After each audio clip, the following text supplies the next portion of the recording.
यदि प्रभु से कोई महत्वपूर्ण चीज बार बार मांगने पर भी ना प्राप्त हो तो क्या इसे किसी अपराध की वजह समझना चाहिए? रावण की मनोकामना पूर्ण हुई, मारा गया। गुरुजी, भविष्य का बहुत डर लगता है। ऐसा लगता है कि आज मेरा समय बहुत अच्छा चल रहा है, पर आगे भी ऐसा ही रहेगा या नहीं, मन में ऐसी बहुत सी दुविधाएं रहती हैं। आज भी कहाँ आपका अच्छा है? जो आदमी डरा हुआ है उसका आज भी कहाँ अच्छा है? गुरुदेव, मेरा बेटा बहुत समझाने के बाद भी अपनी ही मनमानी करता है। हमारे समझाने पर भी नहीं समझता। घर के पैसे गलत कार्य के लिए उपयोग करता है। नहीं, वो नासमझ तो है ही। तो मेरी यही आपसे आकांक्षा होगी, अपने बच्चे को ज्ञान की तरफ मोड़ने का प्रयत्न करिए। गुरुदेव, आज का प्रश्न है, नेहा रेवाड़ी जी हरियाणा से हैं। यदि प्रभु से कोई महत्वपूर्ण चीज बार बार मांगने पर भी ना प्राप्त हो तो क्या इसे किसी अपराध की वजह समझना चाहिए? जय विधि नाथ होई हित मोरा। देवर्षि नारद के जीवन में जब ऐसा प्रसंग आया तो उन्होंने भगवान से जाकर मांगा कि आप मुझे अपना रूप दे दो, पर भगवान ने नहीं दिया। दिया तो बंदर का रूप दिया और उनकी विवाह कैंसिल हो गई और नारद जी बड़े नाराज हुए। लेकिन उसमें नारद जी का मंगल छिपा हुआ था, इसलिए भगवान ने वो नहीं दिया।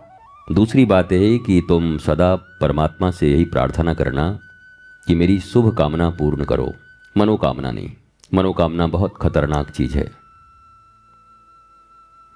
रावण की मनोकामना पूर्ण हुई, मारा गया। हिरण्यकश्यपु की मनोकामना पूर्ण हुई, न दिन में मरू, न रात में मरू, न ऊपर मरू, न नीचे मरू, न सोमवार को मरू, न मंगलवार को मरू, न इस महीने में मरू, न उस महीने में मरू, न नर से मरू, न पशु से मरू। पर भगवान ने फाड़ी दिया, फिर अंत में नरसिंह बन गए। तो मनोकामना आत्मज्ञान के बिना खतरनाक है। इसलिए प्रभु से सदा शुभकामना पूर्ण करने के लिए कहो कि मैं भले ही कुछ मांगूं, पर तुम पूर्ण वही करना जिसमें मेरा मंगल छिपा हो। और ऐसे प्रयत्न करते रहो। कोई श्रेष्ठ चीज हो, उत्तम हो, जीवन के लिए प्रयत्न करो। दूसरा एक पक्ष है कि आपने मन से प्रयत्न नहीं किया होगा, ठीक से करिए। थॉमस बल्ब का निर्माण ऐसे नहीं करता, कई बार फेल हो गया था। न्यूटन ऐसे नहीं बनता, कई बार उसके काम नहीं हुए, पर वो लगा रहा। अगर वो श्रेष्ठ है, तुम्हारे मंगल के लिए उपयुक्त है, तो तुम प्रयत्न करने में पीछे मत हटना। Will power, hard labour, and third and most important one, the grace of Guru and God. इच्छा शक्ति दृढ़ हो, परिश्रम उसके अनुरूप हो और गुरु गोविंद की कृपा हो तो शुभकामना अवश्य पूर्ण होगी। गुरुदेव, शैलेश कुमार जी हैं गोरखपुर से। आपका प्रश्न है, गुरुजी, भविष्य का बहुत डर लगता है। ऐसा लगता है कि आज मेरा समय बहुत अच्छा चल रहा है, पर आगे भी ऐसा ही रहेगा या नहीं, मन में ऐसी बहुत सी दुविधाएं रहती हैं। कृपा करके मार्गदर्शन करिए। आज भी कहाँ आपका अच्छा है? जो आदमी डरा हुआ है उसका आज भी कहाँ अच्छा है? अभी भी कहाँ अच्छा है? अच्छा तो उसका है जो निर्भीक है, निर्द्वंद है, मस्त है, फकीरों की तरह। अभी अच्छे हैं, पर भविष्य में अच्छा रहेगा कि नहीं ये डर मेरे भीतर है। तो अभी जो अच्छा है ये भी तो अच्छा नहीं है ना। डर रहे हो ना। डरना अच्छा होता है क्या? Past is history, future is mystery. जो कुछ है प्रेजेंट में है। अभी इसी वक्त आनंदित रहो, खुश रहो, मस्त रहो एंड श्रेष्ठ कर्मों के लिए प्रयत्न करते रहो। निश्चित ही अगर ऐसा करोगे तो तुम्हारा फ्यूचर भी अच्छा होगा। पर फ्यूचर कुछ होता नहीं। आध्यात्म की दृष्टि में फ्यूचर कुछ नहीं होता, पास्ट मुर्दा होता है। फिर से वही आशा भोसले का वो गाना, आगे भी जाने ना तू, पीछे भी जाने ना तू, जो भी है बस यही एक पल है। इस पल को जियो, अच्छे से जियो। कल जो हुआ था वो लौट के नहीं आना, न उसमें कुछ चेंजेस कर सकते हैं। और कल जो आना है वो तुमको पता नहीं है, पर आज और अभी हम शहंशाह हैं, मस्त होके जिएंगे। इतना तो कर सकते हो, करो। यही आध्यात्म है, यही जीवन है। गुरुजी भरत सिंह जी हैं दिल्ली से। आपका प्रश्न है, गुरुदेव मेरा बेटा बहुत समझाने के बाद भी अपनी ही मनमानी करता है, हमारे समझाने पर भी नहीं समझता, घर के पैसे गलत कार्य के लिए उपयोग करता है, तो क्या हम इसे अपना प्रारब्ध समझें या उसकी ना समझता समझें? नहीं, वो नासमझ तो है ही, अज्ञानता है उसकी।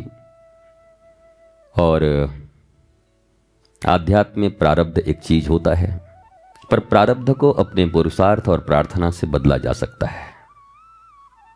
जिन लोगों को यह लगता है कि प्रारब्ध नहीं बदले जा सकते, उनके लिए एक नवीन जानकारी है, नई टेक्नोलॉजी, नया इंफॉर्मेशन।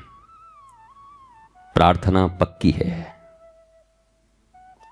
और प्रयत्न पक्का है, पुरुषार्थ। तो भले ही प्रारब्ध आपके बुरे हों, ये चेंज हो सकता है, बदला जा सकता है। तो मेरी यही आपसे आकांक्षा होगी कि आप माँ हैं या पिता हैं, अपने बच्चे को ज्ञान की तरफ मोड़ने का प्रयत्न करिए। अब वो कितने वर्ष का है मुझे पता नहीं, क्योंकि 7-8 साल के बाद अगर बहुत कुछ समझाया भी जाए तो बच्चों को समझ नहीं आता। भारत में एक बड़ी खतरनाक प्रवृत्ति आ गई है। लोग सोचते हैं अभी बच्चा है, क्या समझाऊं, बड़ा होगा तो समझाऊंगा। पर न उनको विज्ञान पता है, न उनको आध्यात्म पता है। साइंस भी ये कहता है कि 7 इयर्स तक अपने बच्चे को जो संस्कार पिला दिया, डन। विज्ञान भी कहता है उतने ही समय तक बच्चा सब कुछ सीख लेता है, उसके बाद तो बस थोड़ा सा नर्चर करना होता है, संगति अच्छी रखनी होती है। तब उनका एज क्या है मुझे पता नहीं, पर जितना भी हो आप प्रयत्न मत छोड़ना, प्रार्थना करना प्रभु से, बच्चे से प्रेम करना, बच्चे के मित्र बनो, फ्रेंड बनो। हर माँ बाप को मैं यही सलाह दूंगा कि अपने बच्चे के बेस्ट फ्रेंड बनो, बेस्ट, इतने बेस्ट कि उसको हृदय की हर बात कहीं और कहने की आवश्यकता ही ना हो। चाहे उसकी ममा सबसे बेस्ट फ्रेंड हो, चाहे डडा, जो भी हो, माता और पिता उनके बेस्ट फ्रेंड हो, अच्छे मित्र हो। और जीवन में अगर सच्चा सद्गुरु है तो कल्याण मित्र होता ही है, उसको तो सिखाने की जरूरत है नहीं, वो तो एन केन प्रकारेण मंगल ही करेगा, क्योंकि उसको कुछ आता ही नहीं मंगल के सिवा। मंगल भवन अमंगल हारी नाम है उनका, गुरु और गोविंद का। वो मंगल के भवन है और अमंगल के हरने वाले हैं। तो आप ऐसे ही माता पिता बनिए, सच्चे सद्गुरु की शरणागति हो तो सोने पे सुहागा होगा, अच्छा होगा। बच्चे को दबाव मत डालिए, प्रेम करिए, सिखाइए। अपना हित अहित धीरे धीरे सभी बच्चे समझते हैं, वो भी समझ जाएगा। मैं भी प्रार्थना करूंगा प्रभु से कि आपका बालक सत्पथ पर लौट आए, आपके लिए वो प्रसन्नता का कारण हो और अपना भी जीवन आनंदित होकर जी सके। गुरु वचनों को रखना संभाल के, एक एक वचन में गहरा राज है। जिसने जानी है महिमा गुरु की, उसका डूबा कभी न जहाज है। गुरु परिपूर्ण समर्पित तो हो जा, धोखा कभी नहीं खा सकता। लक्ष्मण रेखा गुरु आज्ञा की हो तो वो रावण कभी नहीं आ सकता। अब तो होता ये हर पल आभास है, मेरे गुरुवर सदा ही मेरे साथ हैं। जिसने जानी है महिमा गुरु की, उसका डूबा कभी न जहाज है।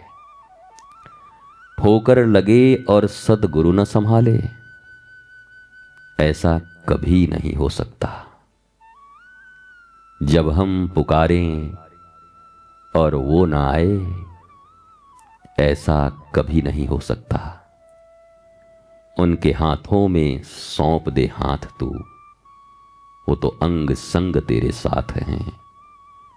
जिसने जानी है महिमा गुरु की, उसका डूबा कभी न जहाज है। बिन गुरु ज्ञान कहां से पाऊं, गुरु बिन ज्ञान कहां से पाऊं। दीजो दान मेरे गुरुवर, मैं सदा हरि गुण गाऊं, गुरु गुण गाऊं। बिन गुरु ज्ञान कहां से पाऊं, गुरु बिन ज्ञान कहां से पाऊं। रंग महल के 10 दरवाजे, ना जाने खिड़की मेरी कौन सी खुली थी। मेरे सैया, मेरे गुरुवर, मेरे प्रीतम, मेरे कृष्ण, मेरे विवेक, मेरी बुद्धि निकस गए, मैं ना लड़ी थी। ऐसी दुल्हन से मैं तो कंवारी भली थी। मेरी सैया निकस गए, मैं ना लड़ी थी। इन बातों का अर्थ समझने के लिए कल की वीडियो देख लेना, परसों की देख लेना, तो और अच्छे से समझ पाओगे। आज बहुत देर से मैं आया हूं और आप सब भी इतने शीत में दीप जलाया है। किशोरी जी आपके जीवन में दीप प्रज्वलित करेंगी। ये ज्ञान का दीप आपके हृदय में अभी जला है। 5 मिनट के भीतर यह भी आपके जीवन के अंधकार को मिटाएगा। स्वस्थ रहिए, मस्त रहिए, व्यस्त रहिए, पर जबरदस्त रहिए, आह्लादित रहिए। भारत के गणतंत्र दिवस की सबको बहुत बहुत शुभकामनाएं। ये गणतंत्र, महान गणतंत्र, महान भारत, इसका संविधान हम सब के लिए पालनीय है। हम एक योग्य नागरिक बन पाए हैं। व्यक्ति से नागरिक बनना हमें संविधान ही सिखाता है, तो उसकी भी बहुत शुभकामनाएं। फिर इस पर कभी बोलूंगा। आज अभी इतना ही। प्रणाम, नमन, बंदन।